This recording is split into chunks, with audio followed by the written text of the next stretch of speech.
Welcome to Camtasia Studio 7. If you're new to Camtasia Studio and you want to get started quickly, you're in the right place.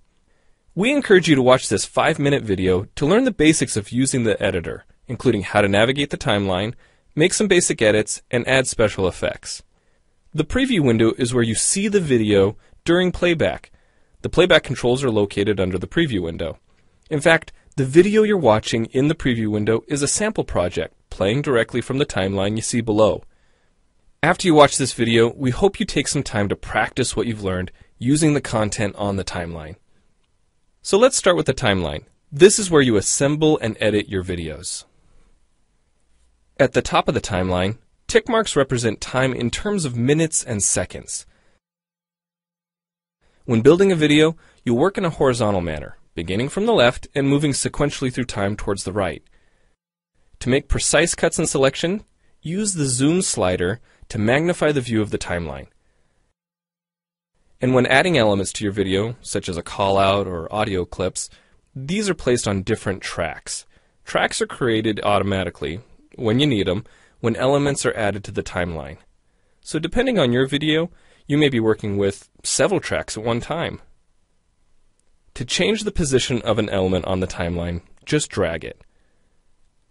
To change the length of an element, drag the edges in either direction. An important part of the timeline is the playhead. The playhead moves the timeline and indicates the current frame displayed in the preview window. To view your video, click play in the preview window. Notice how the video and the timeline's playhead stay in sync? Click anywhere on the timeline and the playhead moves to that point. The green section of the playhead is called the in point. Click and drag the in point to make the beginning of a selection. The red section of the playhead is called the out point. Just click and drag the out point to make the end of a selection. To bring the sections of the playhead back together, double-click the gray playhead. To split a video clip, position the playhead at the desired location and click the split button. And if you want to remove a portion of your video, make a selection with the in and out points, then click the cut button. If you make a mistake while editing, click the undo button. Next, we'll look at the clip bin and the library. The clip bin holds recordings, audio files, images, and title slides being used in the project you're currently working on. Then there's the library. It stores video clips, intros, callouts, title slides, and other elements that you want to use from project to project. The library is also pre-populated with professional animations, music, sound effects, and other content you can use in your video for free. To add your own clips or video sequences to the library, make a selection on the timeline, right-click, and choose Add to Library. To include clips and other elements in your video, drag them from the clip bin or library and drop them onto the timeline. The tabs located above the timeline are task pages used for adding and editing special effects.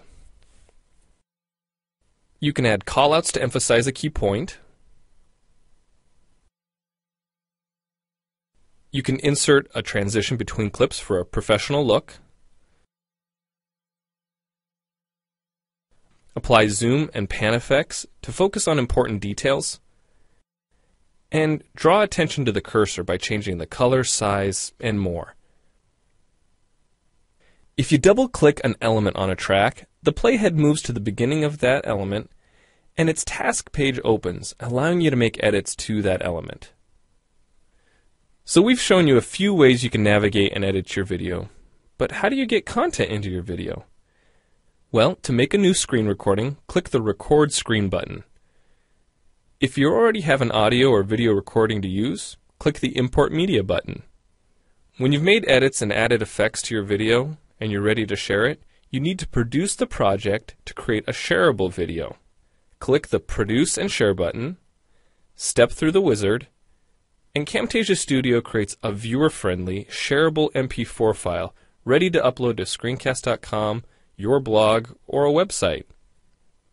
Well, it's time for you to try Camtasia Studio out for yourself using the content on the timeline. The help file in Camtasia Studio will help you use each of the Camtasia Studio features and applications. The Learning Center on TechSmith.com has in-depth video tutorials and other sample projects to download and practice with.